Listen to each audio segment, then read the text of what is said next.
And when you have somebody like Donald Trump having how many ever millions of followers, and he's saying, well, maybe we could put some light inside people to get rid of COVID, or we could put bleach, some kind of disinfectant inside of people.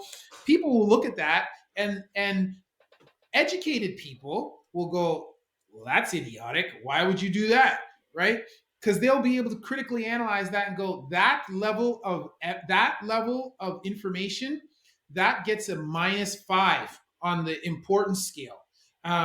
Versus other people who don't have that ability, they don't have the skill set, and they go, oh, I'm going to give that a 10 out of 10, and I'm going to weigh that against recommendations from the CDC or from the World Health Organization. I'm going to weigh them equally. Like, But man, see, that I think that's the problem now, is because they've built up this level of fear of there's a secret society holding against you. There's all this is fake, because I get that all now. It's like, well, this actually statistical data. Oh no, that if the FBI has been compromised, it's a right, political. right, right.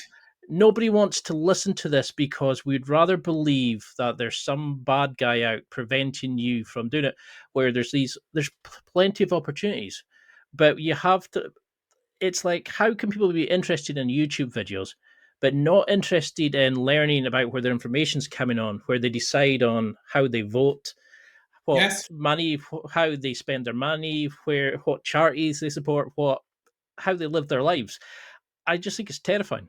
yes. And Well, part of what I'm trying to do, like I said, I want people to know education is cool. But also, when I'm talking about research papers, right, I want people to understand this is where I'm getting my information from. This is how I know what to talk to you about, and how I know what's real and what's not.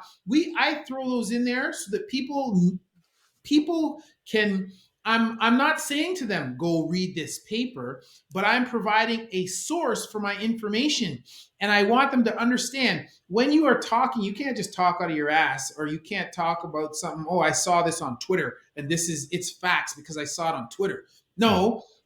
You Where's the paper? Where's your resource to support your position? Right. This is the way that academically trained people, this is the way in science how we debate our ideas. You come with an idea, I come with a different idea. We both supply our sources, and then we say, well, this is why my idea is valid, or why I think it's right because of these sources. And we compare the strength of the sources. And you say, no, I think mine is right because of this. And we compare the strength of the sources. And in that comparison, we kind of come to a consensus to go, well, you know what? These 5 papers that you presented have stronger points. They're more accurate than these 3 papers that I presented over here. I think, yeah, this makes more sense. Right. And it's not to say that it's end all and be all, because as I said, science changes all the time. New study comes out, we get more data, and so then we can refine.